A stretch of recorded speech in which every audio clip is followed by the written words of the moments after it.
All right, welcome back. I'm Zach. Thank you for joining me. Welcome. I have another awesome episode for y'all today. Today I'm going to prove that I found the 200 angels from the book of Enoch that came down upon Mount Hermon is found in the Ifa religion of the Yoruba people of West Africa, where they have 201 gods that came down. There's another 200 or 401 set that were the good angels, but 201 evil angels named the Ajogun came down on top of a mountain, and that they became the gods of the nations. And that we read through the oral traditions and the history and the mythology of the Ifa religion, we shall see that these 200 angels are so similar to the angels found in the book of Enoch. So this Ifa religion, which is straight out of Africa, is just like the book of Enoch, interestingly. And y'all know Enoch, right? The book that has 200 fallen angels came down Mount Hermon before the flood.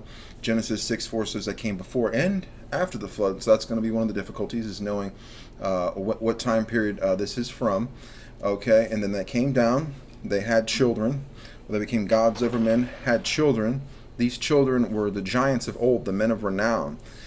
These giants took up and enslaved the humans and took all their resources and then warred with them and each other in what was called the Titanomachy, the war of the giants, the Olympians versus the Titans, right? And in that process, they ate a large chunk of humanity like a Happy Meal. So we're going to be looking at that wild stuff in there, and we're going to be focusing on those 201 angels for this episode that I found in the Ifa religion. And we will study those individual stories of those 200 angels, mainly the top 7. So we have like Oshun, who Beyonce worships, who is Venus or Aphrodite. We have Ogun, who is the god of war, the god of metals, the god of making instrumentation, which is Mars, the god of war, and so on and so forth. So as we look at this, we'll see the pantheon is so similar to the Greek pantheons, the Vedic Indian pantheons, even the Viking ones, and on, Phoenician, and so forth. So if you can't tell, I'm super excited because no one has really done this study before that I've seen, and I'm finding super exciting stuff. So much of it not spoken about in the Western world at all. So stay tuned to later episodes as I delve into comparing the individual gods across these different ancient cultures. I also seem to have found the story of Noah, Ham, and or Canaan in the Ifa religion, which is not common knowledge either in our circles.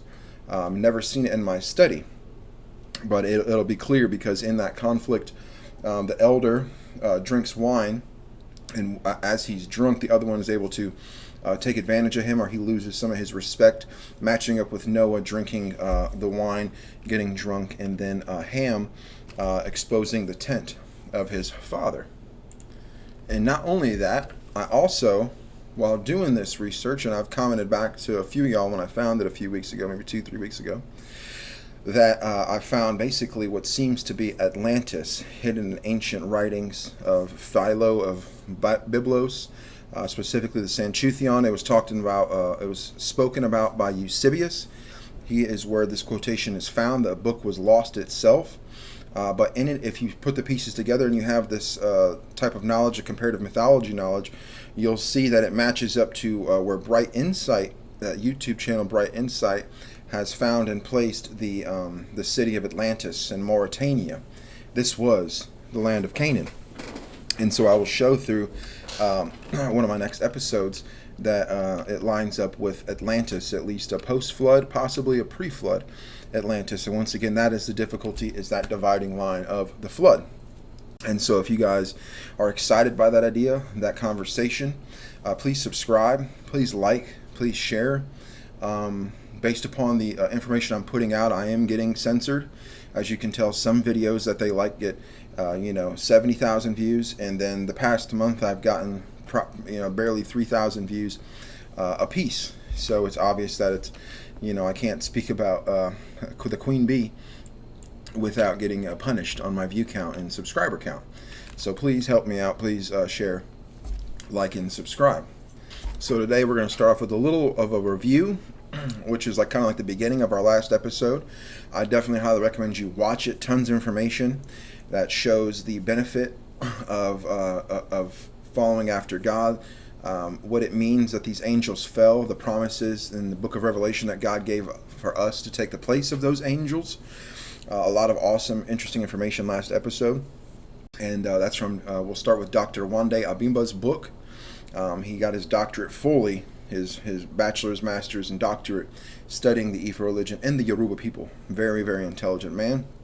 And then we'll also use another book today that I'll show you because we haven't got into that yet. With this study, it took me over 40, this is like 40 hours to do so. I am starting to run out of time as far as having to Uber and deal with life itself. So help a brother out. So if that sounds exciting to you guys, I hope you enjoy it. Without further ado, let's start the show. And as we looked to the book last week, this is from Dr. Wande Abimbola. He has a doctorate in the Yoruba religion, the Yoruba studies specified in the Ifa religion. Got his doctorate in such.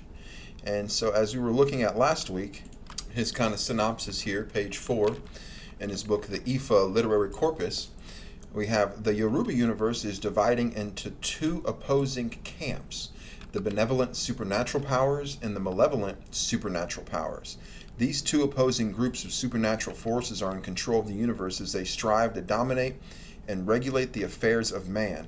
Conflict is the result of this process, which generates friction and uncertainty in the sphere of human beings.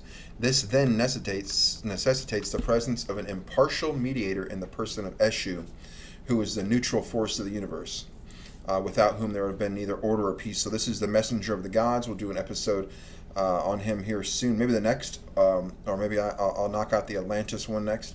But either way, he's coming up soon. This is Baron Samedi. This is Papa Legba. This is Mercury, Hermes. Okay, this is the messenger of the gods of the African Pantheon and of the Ifa religion.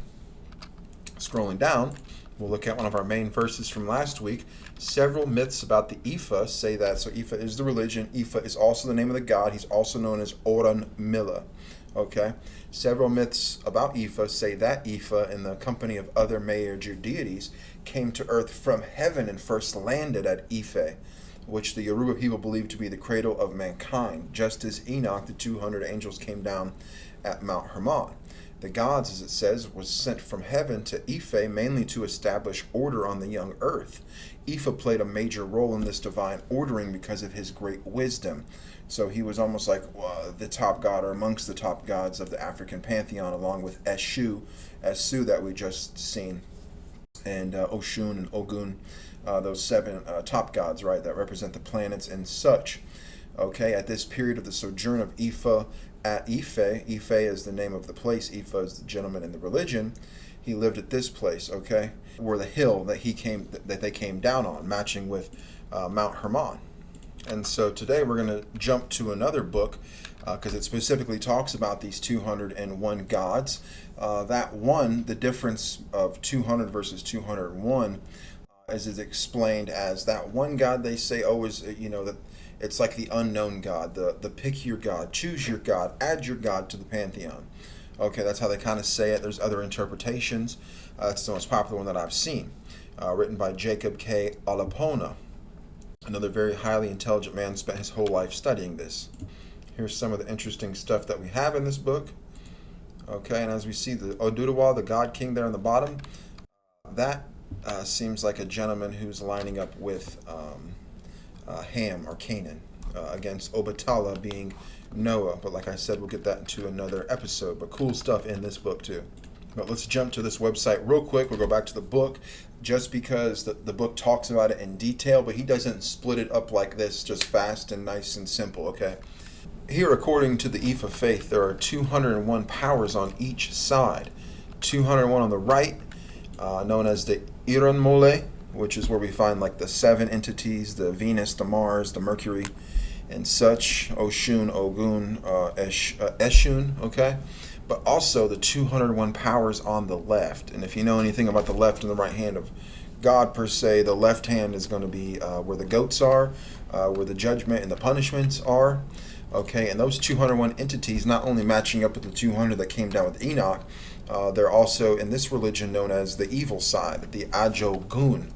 Okay, and as it says here, the Orisha, which is the other name for the gods that I just said on the right side, are powers, but also on the left side are demonic powers. Okay, the Ajogun pose barriers and never-ending challenges to humanity, while the Orisha safeguards and promotes humanity's welfare. Speaking on this entity specifically, the messenger of the gods, the one who, okay, so if Ifa, you do the divination too, Eshu is the one who goes in between and speaks to the gods, while as Ifa seems to be the one who divinates directly to the humans. And Eshu occupies a special position in the spirit since he is both Ajogun and Orisha, so he is both left hand and right hand, which is interesting.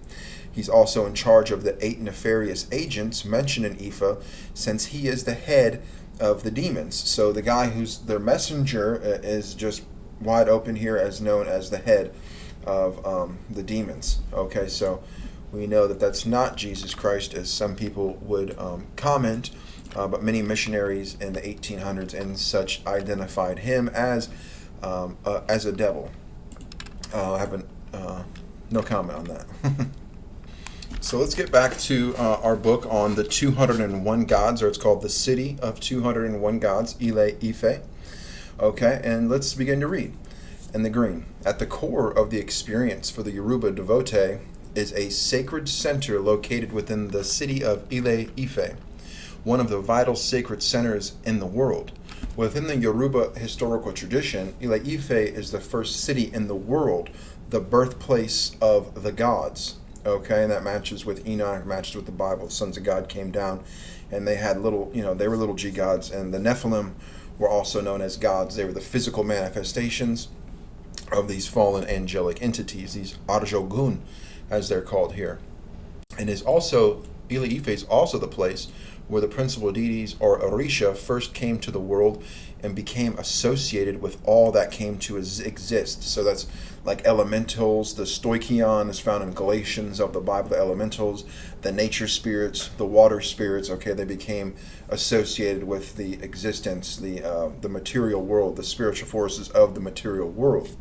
The palace of the Uni, which is the sacred king and ruler of the city, stands in the exact center of all that has existed and all that exists and all that will exist. And in my Atlantis episode, we'll see that this was a circular city with multiple layers and such. Okay, and we'll get into that in our Atlantis episode. So to the Yoruba, Ile Ife is the city of 201 gods. There's Enoch right there, associated with powers of divination, war, rainmaking, and farming. Together, the Orisha personify an array of concepts ranging from wisdom, represented by the god Orunmila. So where I said that's the other name of the god of Ifa, this divination system that uses seashells and basically casting lots by throwing out seashells, picking up with your hands, and based upon the number you pick up is you start scratching out, based upon picking up these shells, you start scratching out the numbers that you pick up, and when you do a set of them, it equals the name of these different gods, these 16 gods specifically, of this array of 201. So Ile Ife, the city of 200 gods, is associated with powers of divination. Okay, that's Ifa. War, which is Ogun, Mars, rainmaking, and farming. Together, the Orisha, and you should see that as like also in the Phoenician gods, the Sumerian gods.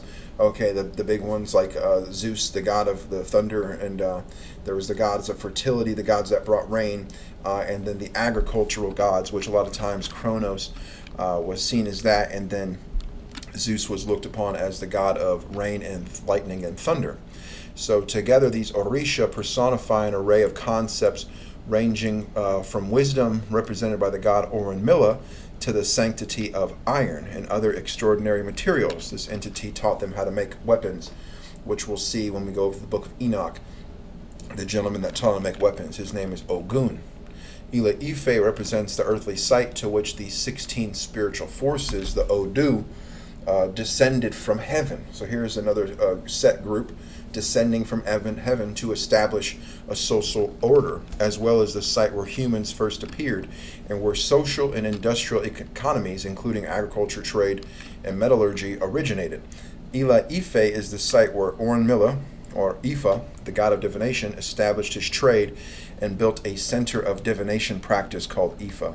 The global geomancy now practiced. Geomancy is basically like territories, areas of the gods and such, and then using shapes and sacred geometry and so on. And lands as distant as Japan, where you'll see these keyhole graves, massive giant mounds. The United States, the Netherlands, so the mounds. The Netherlands will have the mounds of like the Vikings, the Norse, where they still would go there, where the giants are buried, and you'll see like little shrines inside the mountains, and that's where the humans would go and pray and do sacrifice to raise these spirits up. So we're talking about geomancy. We're also talking about necromancy. Okay, and that practice died out. Those practices die out the second Christianity comes into a land.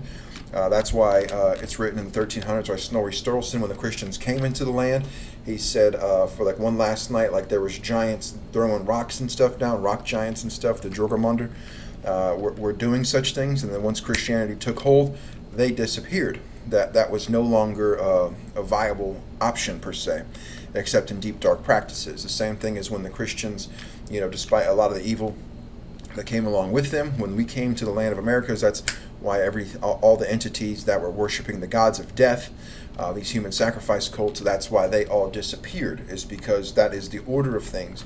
Just as when Israel went into the land, God said he went before them and took them out with bees, which is awesome.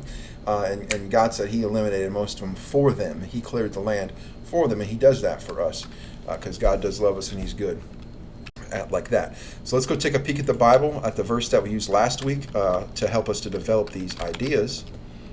And this is going to be Deuteronomy 32, starting at verse 7. Remember the days of old. Consider the years of many generations. Ask your father, and he will show you. Your elders, and they will tell you. When the Most High God gave to the nations their inheritance, when he divided mankind. Okay, this is in the days of the sons of Noah.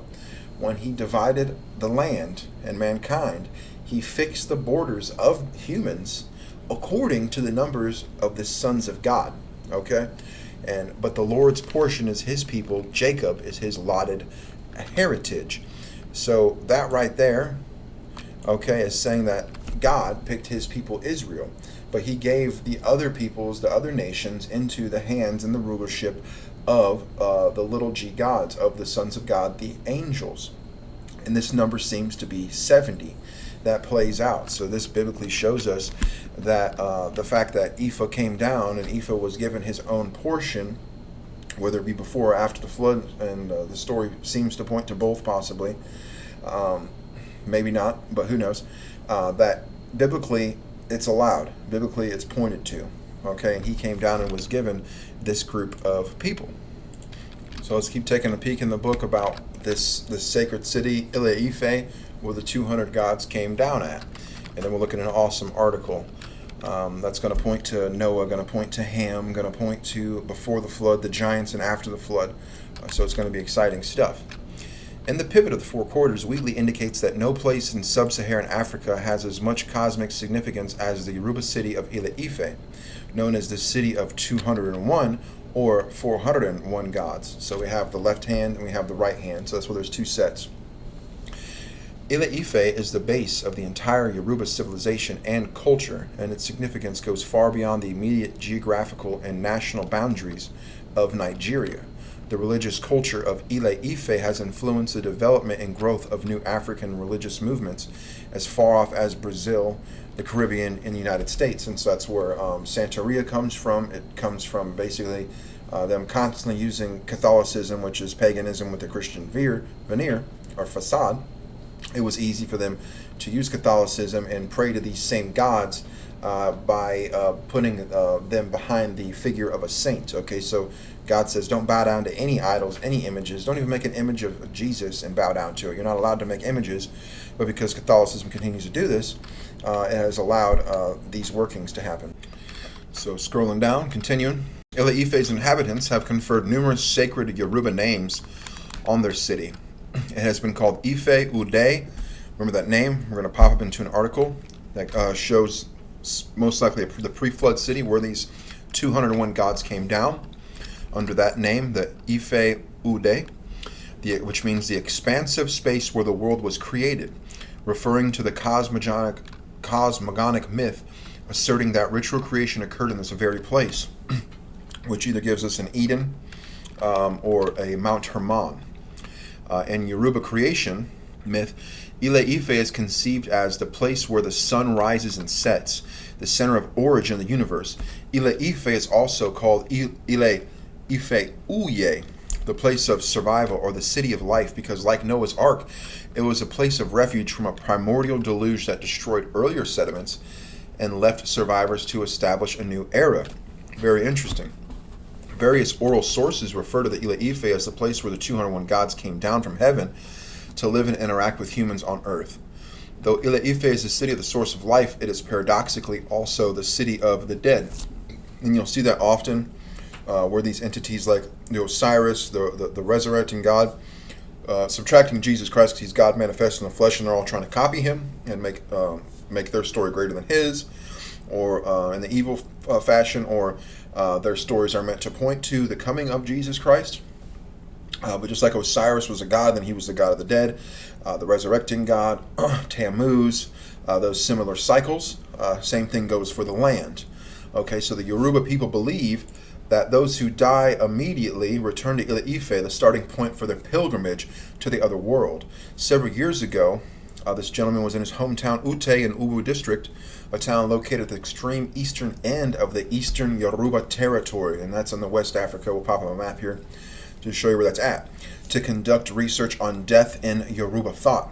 In an important song sung, the deceased is enjoined to go on the straight road that leads to Ile-Ife and not stray by the wayside. It is regarded as the only stopping place before the dead pass into the underworld, so the rite of passage must ensure that the deceased not tarry on the way to the ancient city, which is interesting because there's a lot of mythologies like the sinking of Atlantis, the pre-flood Atlantis.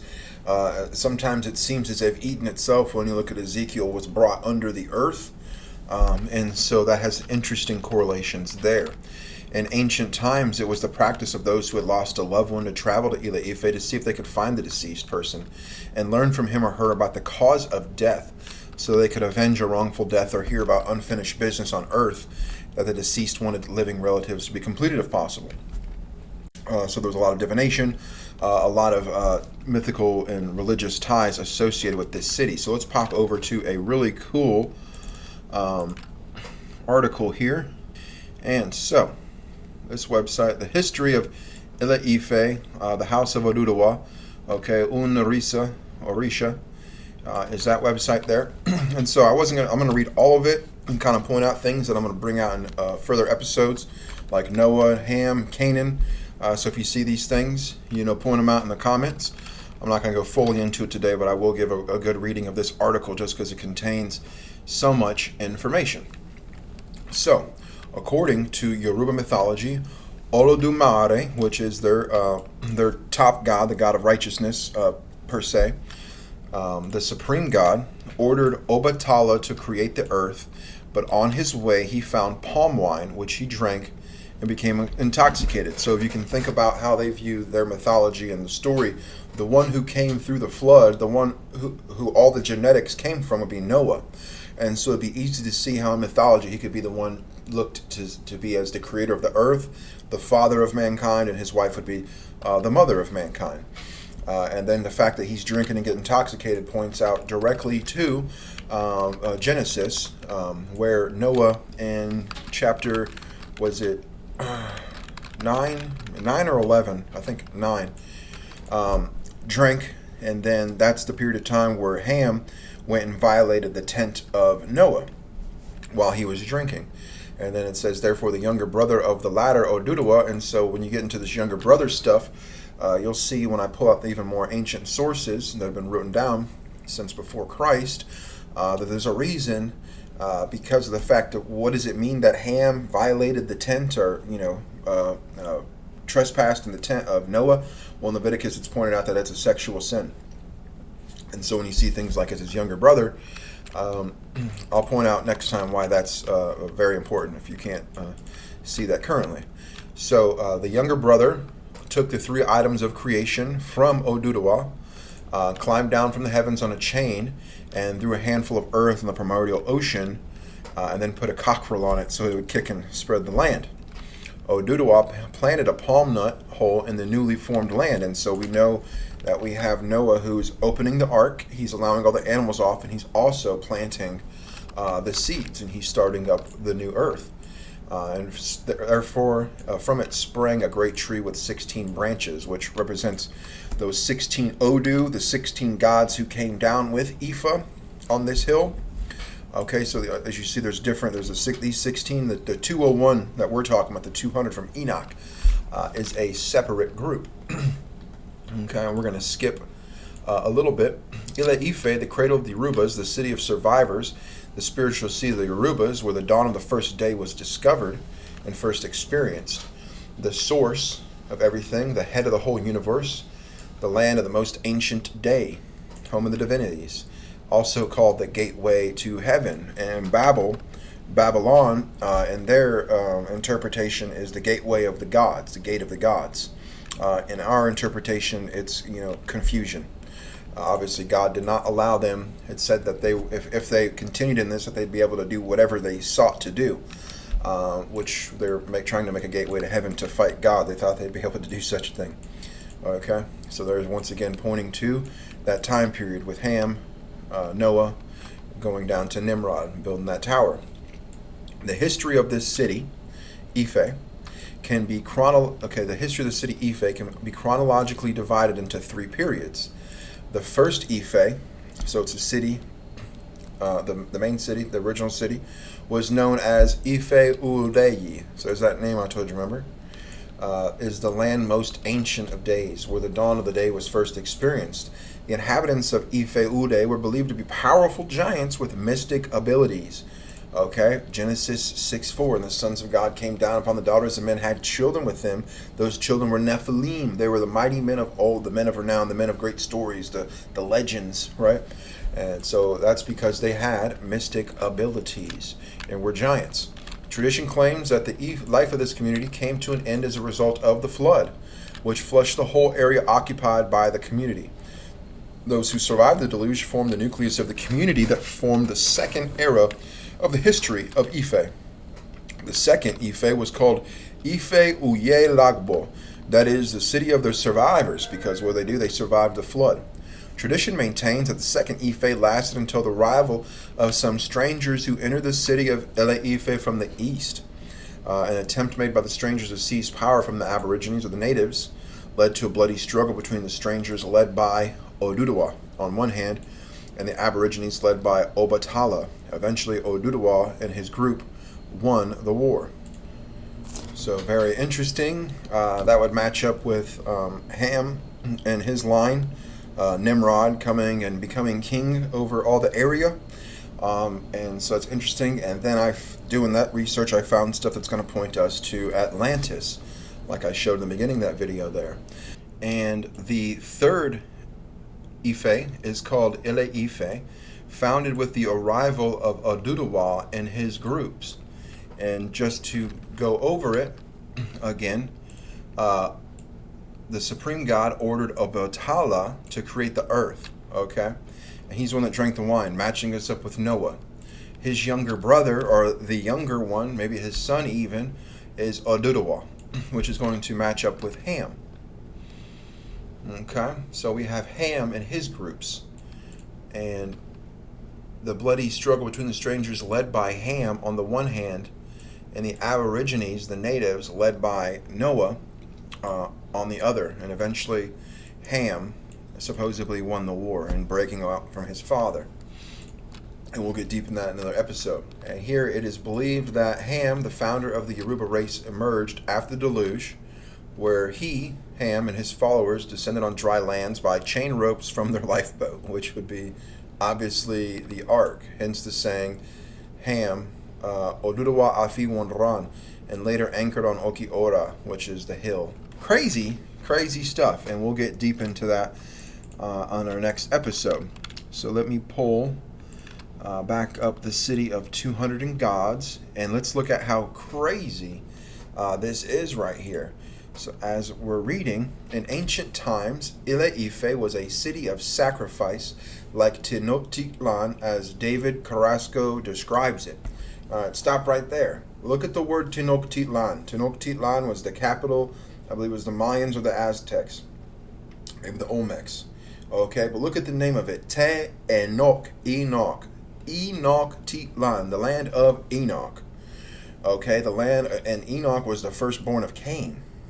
Cain, who's, very different from our types of people, and created the false religions and worshiped the serpent. Okay, and in Tenochtitlan we have people being human sacrificed to the serpent gods. Okay, and in their architecture, the squares that go like this match up perfectly with the Greek buildings. Okay, so we have this massive tie-in with the religions, and it was a city of sacrifice like Tenochtitlan. And we'll see how and why, because we'll see. Watch. The maintenance of established kingdoms required regular sacrifices to the 201 or the 401 gods who made up the pantheon. And so we know that human sacrifices are going to be made to the evil gods for power and money and things of this world. These prehistoric violent conflicts, conquests, and sacrifices helped to demarcate the various groups that make up indigenous Ile-Ife and that define its religious and civil life today. They also provide the ultimate legitimacy for the sacred kingship of the Uni. Okay? So these 201 gods are what provide the legitimacy for the sacred kingships.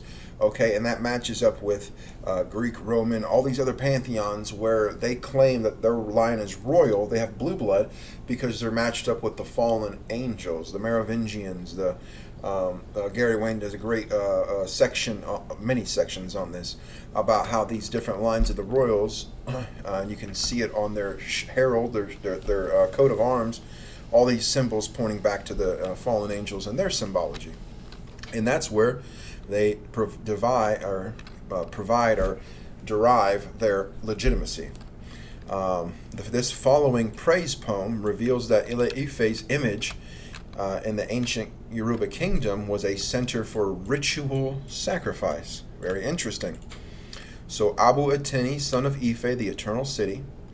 Abu, king of Ife, the landowner who wears velvet costumes, the king who wears the white coral beads. What about him? Adimula, the Uni who would offer human sacrifices, cutting open the chests of victims and exposing their livers. So we know that in Tenochtitlan and in Maya and Aztecs, they would have those massive pyramids. And here we have the hill in which the angels came down, and they're providing these humans for sacrifice to these serpentine gods. I haven't pointed them out to be serpent yet. Haven't focused on that, haven't exactly found it perfectly, but we know in these other religions, we know like the god, the god of the Caesars, his personal god, it was always shown as a serpent. We have Tenochtitlan, Maya, Aztecs, that offered these sacrifices to the serpent god. If you like, check out my episode on comparing Dendera, Egypt with Uxmal, Mexico, and it shows a lot about this bloodline of the serpent, the children of the serpent, the pyramids and the sacrifices, and all of this ties together. All of it ties together. Such violent human sacrifices, this guy said, rightfully, righteously, that makes them dislike it, because who wants to be around that type of, that type of lifestyle? Not I. I'm not a huge fan of it. So let's scroll back up a couple pages where I found this interesting tidbit. Okay, the structural organization of Ile-Ife and its special religious, political, and spatial. Oh, great! Is it just going to do this to me?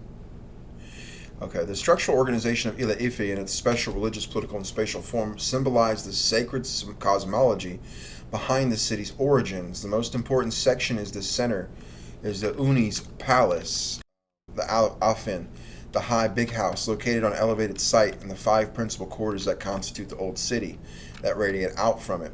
3 major roads leading from these sections converge in front of the palace at an intersection called Enu Owa, literally the mouth of the king.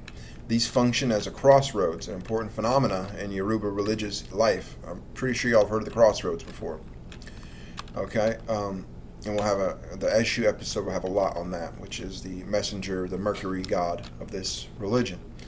Okay, the Orita are not merely crossroads. They are ritually potent spaces where sacrifices may be offered to spirits or evil forces, which is the Ajogun, right? Those 201 evil angels.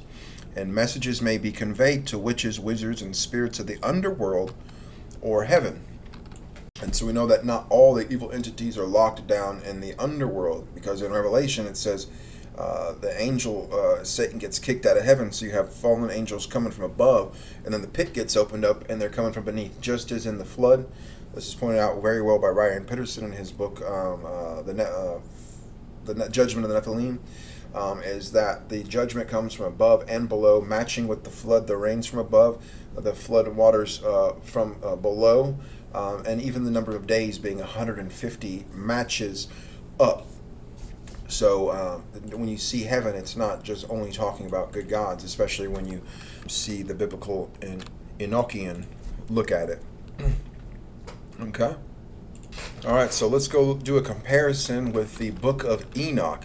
And here we are in Sacred Texts. It has a very good version. I would always recommend R.H. Charles' version so far, unless they come up with a new one that shows the interpretation. He seems to be very biblically based. All right. And that's what David Carrico uses from Now You See TV, so I'll go with it. And it came to pass when the children of men multiplied, that in those days, this is before the flood, this is, we're going to talk about the sons of God from Genesis 6:4. All right, that in those days were born unto the children of men beautiful and comely daughters. And the angels, the sons of God, the children of heaven, saw and lusted after them, and said to another, Come and let us choose us wives from among the children of men, and beget us children.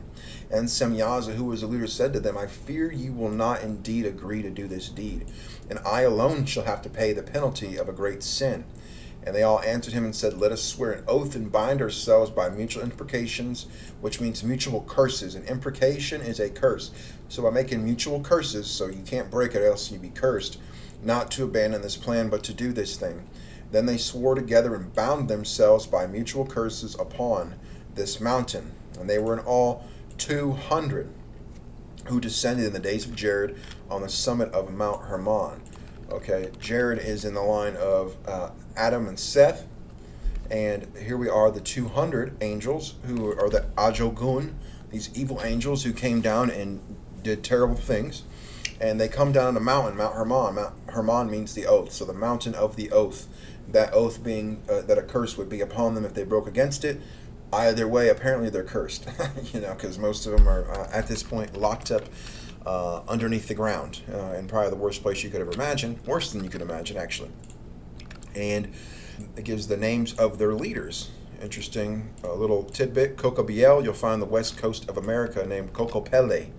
Okay, the guy playing the flute, that's that gentleman who was made a fertility cult and told the people he'd make it rain on them if they would just give him their virgin daughters. All right. So, and let's see what they did. And all the angels together took wives and chose for himself one. And they began to go into them and defile themselves with them. And they taught them charms, enchantments, the cutting of roots, acquainted with plants. They became pregnant. And so then when you start to study these gods within what we're getting at here, and it's expanded upon in the book of Enoch, what these gods taught them to do. But it's also found within the Orisha and the Ajogun that they, like I said in the beginning, that they are powers over different things, like the power of the plants. And so instead of, doing it righteously, they teach, humanity, give it all at once to teach them how to do it evil. Okay, and that's what God was upset with. Not that the knowledge, but that it wasn't time for humans to learn it. They have other things to learn in their development first, before you teach them how to make swords and weapons and kill each other, and give them, teach them how to do spells and root cuttings and all this stuff. God didn't want that all out at one time or ever, preferably. And they taught them all that stuff. and then the women became pregnant, and they bear great giants with a crazy amount of height to them. So when you look at like the Geb and Nut, and she's like the firmament. Okay, so if this entity is the firmament, could you imagine if it had a child? So people say, oh, that's insane, the book of Enoch has to be wrong. We don't know which entities were having the children. So they consumed all the acquisition of men, and when they no longer could sustain them, the giants turned against them and devoured mankind and began to sin against the birds, the beasts, the reptiles, and the fish. This is expounded upon, and I forget if it's Jubilees, I think it's Jasher, and it talks about this sinning against the animals is them doing genetic manipulations upon them, and then teaching men to do the same. This is also like in the Indian Vedas, where the technology that they gave men to give up their daughters was how to create airplanes, how to create aircraft. And the aircraft was then used to go and kidnap women, and it started tribal wars. And so the Ajogun give you technology just in order to lead you to massacre each other, because they're demons. They're not gods. And this guy seemingly matches up with Ogun. And there's another entity, I think it's Gadriel, that teach them how to make weapons. So Ogun is the god of like the metals, and they worship the craftsmen and blacksmith of Africa worship this entity, because he taught them how to use this and make weapons and stuff of it. And here we have Azazel taught men to make swords, knives, shields, breastplates, and made known to them the metals of the earth and the art of working them, and bracelets and ornaments, and the use of antimony, and perfumes and makeups, and how to make you pretty yourself up. And there arose much godlessness, and they committed fornication, and they were led astray and became corrupt in all their ways. Semyaza taught enchantments and root cuttings. Armoros the resolving of enchantments. This dude taught Barakiyah. Barak is lightning. Barry Soetoro, who you guys know as Barack Obama, his original name was Barry Soetoro. How do we know that? Well, he chose the name Barack Obama because in Hebrew that means lightning from the heights. So when Jesus said, "I looked and I saw Satan fall as lightning from the heights," so it says Jesus literally said, "I saw Satan fall as Barack Obama." So this word Barak means lightning. And so the entity taught astrology. Cocabiel, who was in the West Coast United States playing the flute and stealing everyone's daughter, and telling him that he could make it rain, was teaching him the constellations. Ezekiel, clouds. Arakiel, signs of the earth. Samsiel, the signs of the sun. And Sariel, the course of the moon. And this men perished, a cry went up to heaven. Interesting. All right, so what we're going to do next is I'm going to pull up an article, or the book that we started with last episode, by Dr. Wande Abimbola, and we're going to look at a really cool segment of it. Just remind you, point out how we showed in the past that the gods are separated. They call them either 201 or sometimes 401, or it's 201 and 401. Okay, it makes up, they'll say 601. It doesn't add up perfectly. But the point being is that you can almost interchange 201 and 401. So this segment here is just a preview of what I'm going to be posting onto Patreon. So my Patreon, by Friday night, I will have it posted on using Dr. Wande's book to show these 201 gods, and it's going to point towards their how they get to Earth. Very crazy things, and it has to do with idol worship. It has to do with idol heads, and choosing those. Basically choosing your body to come down to Earth. And if you come to Patreon and watch that episode, it's going to lead into our most likely next episode, which is Eshu, which seems to be the communicator between the gods. He's supposed to be a demon and an angel. So it seems like he might be like a Lucifer type character. He speaks to the good and the bad, and we know that the devil does the same thing. He's a fallen angel, and even Michael the archangel didn't go against him. He said, "The Lord rebuke thee, Satan." So if you'd like to see how this develops, and looking at that aspect of the angels, please join me on Patreon, and I'll have the episode for you. I have tons of free episodes on Patreon. So please go check that out. Here is the Patreon page right here to go and check out, and it would definitely help me. I'm putting tons of hours into these studies, and I'm doing Uber, but really I'm putting like 30 plus hours into this. I'm at before I even done my second edit, just putting this video together has been 8 hours yesterday and 4 hours, so I'm at 12 hours after the research putting it together. Just to give you an idea of the work that I'm putting in. So I would appreciate it. Come say hi to me, watch videos for free, see if it's worthwhile, and join if you like, where I'll have more of the censored stuff, the more difficult stuff, and as I develop and become a better video maker, I'll be able to figure out how to spend more time and translate my ideas in my study into videos faster. So I'm going to try to keep adding value to my Patreon. So please come join me there. Love you guys. Let's pull this up. And once again, this is going to be in the book Ifa, an exposition of Ifa literary corpus. This is from last week. This week we spent time in the book 201 Gods by Dr. Wande Abimbola. He spent his whole life studying these things. So let's jump down to our page 198. All right, starting off with page 183 in the book. It says, Ifa divination was performed for 401 gods. So as I said and showed multiple times, 201 and 401. It's difficult because it's nearly the same word. Okay, and other reasons, difficulties. Who were coming from heaven to earth. So here we have a group of gods again, pointing to 201, but specifically 400. Ifa divination, which is casting of, as I was showing, palm nuts and shells tied into a rope to mark down numbers, which equal up to 16 gods, and each of those 16 gods has like at least 16 verses in order for you to divinate what the gods are saying to you. So they're doing this, and then it was performed for those group of gods, and then it was performed for the witches coming from heaven to earth, and then it was performed for Ajogun coming from heaven to earth, and then Usa, and then Orunmila, who is Ifa. He is the namesake of the religion. Ifa is also known as Orunmila, coming down. All wore clothes, but the witches were nude.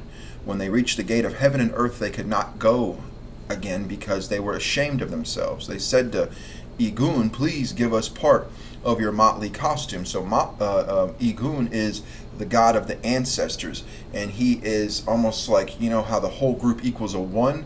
That's how it is. He's the face of the ancestor spirits.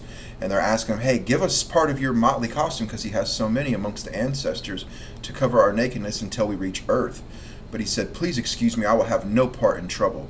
And they asked Usa, please give us your white robes. That's not what we clothe witches in, right? They're not covered in white robes. They wear black and blood red because of the filthy things that they do. Give us to us so we can cover ourselves. And he said, I don't want any part in trouble. Then they asked Orunmila, he said, if you cannot do all of the things, just mount us on your back until we reach earth. So they're asking the god of divination, hey, throw us on your backs until we get to earth. But there was no bone in him. He complained that if he mounted them on his back, he would not be able to walk again. But they continued to beg Orunmila. They implored him passionately. They appealed to his big heart and gracious spirit, his generous disposition. And Ola asked them, is your wish solely to get to earth? And they said, it is so. Orunmila put the powerful charm of Eshu in his mouth. So we have an interesting thing here, that the god of divination is given this oratory, this oral power, speaking power. And in this case, it's going to be allowing the witches in. So the entity that gave him the power to put witches in his mouth was this entity, Eshu. So if you ever get deceived into thinking that Eshu is equal to Yeshua, the Arabic name of Jesus, you are incorrect, because God does not give us these types of power. And so we have this interesting story that shows this power given to him by the entity Eshu, where he's able to have this power to bring the witches in. He brings the witches down to earth, and of course they deceive him, take over his stomach, and all this crazy stuff. But on our last little part here, let's look at this charm of Eshu. And these entities are coming down at the same time as the gods. And here we have this basically devil figure giving him this magical charm. And it says, as mentioned above, whenever Orunmila or Ifa wants to perform any wonderful or magical deed, he depends on Eshu. This is because Eshu has a charm known as an Ashe, or an Ashe, or the charm of command. So who is the commander? Who's the commander-in-chief? You know, you remember Bob Dylan. He talks about the commander-in-chief, an entity he met at the crossroads that gave him power to do music and power, to divinate his future. You know, he received these powers from this entity of the crossroads, this entity who he calls the chief in command of the powers of this earth and the ones we can't see. He certainly is far under Jesus Christ, under God, right?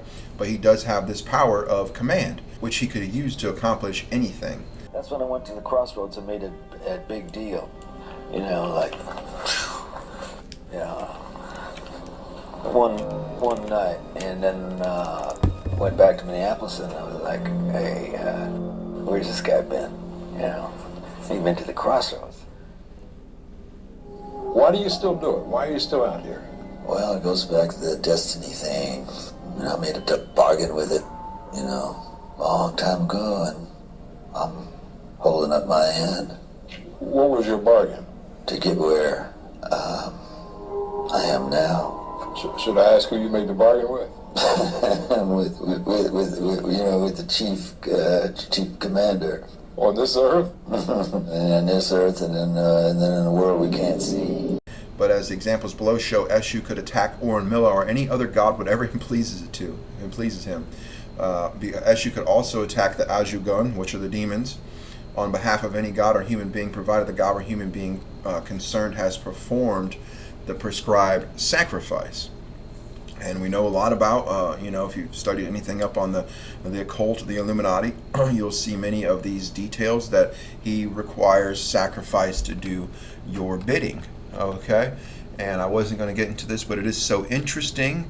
As we did talk about the gods of the underworld, we talked about Eden and showed the biblical Eden being pulled down under the earth and covered by basically the flood. And that God was talking to the entity that we know as the Syrian, Ezekiel 28 leading to 31, which is basically seems to be Lucifer, this entity that walked in the garden of God, that walked in the stones of fire. Okay, that he would be pulled down just as the trees of Eden would be into the depths. And so we spoke about this God of death. We spoke about the God of the underworld in and of itself. So here we have a story of Eshu, who seems to be a Satan character, teaming up with death and disease against the god of divination. Okay, and so we know if we go to Greek myth, the wife of death is Persephone, right? The daughter of Dion, what's her name? That's right, Demeter. Her mother's Demeter, which means like Deus, mother, Zeus, mother kind of thing. Okay, Meter means mother, and Deu kind of lines up with Deus, Zeus. Okay, and so Persephone is wife to Hell or Hades, and he's the god of death, right? All right, so we're gonna leave it at that. A lot of more exciting stuff to look through and go through. So go check out Patreon for the next little video on that series next week, just because I have so much information. It is going to be on specifically that entity Eshu. There'll also be a Patreon video because I have so much information, because he is Alegula, Papa Legba, he is Baron Samedi, the images that I've shown quite a few times in this video. So there's a lot of stuff to show on him, and he would be the messenger of the gods, Mercury, Hermes, and so on.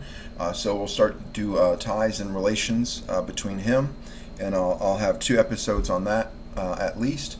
Also on Patreon, if you're watching this, I asked a question a few days ago, maybe about 5 days ago or so, on Patreon. Come and let me know what ideas, if you become a member, what ideas you want to add to the conversation and what you'd like me to do an episode on. Just because it's fun for me to answer those questions. It's one of the funnest things I get to do is see y'all's comments and go and do the research. And multiple times it has been added to these videos because I find awesome answers from y'all's awesome questions. So I definitely thank you for that. And hope you like this episode. I pray that y'all have a great week. I'll have another episode Wednesday, like I said, on Eshu. And then we'll be getting into, that'll give me time to get my Atlantis episode built up. That'll give me time to get my Noah, Ham, and Canaan episode built up and get a lot of research for it and be able to present a really solid argument for y'all. So look forward to that. Like, share, and subscribe. Let me know how you think, what you think about this video. Ask me any questions. I'll be sure to come and answer them in the comments. But I'm a busy man, so a couple days here and there that I'm not able to even get to the computer. But outside of that, God bless y'all. I pray that God blesses your week. I pray that God blesses your understanding. If you've watched this whole video, I pray God edifies it and that the Lord draws you closer to Him. And until next week, God bless you and peace.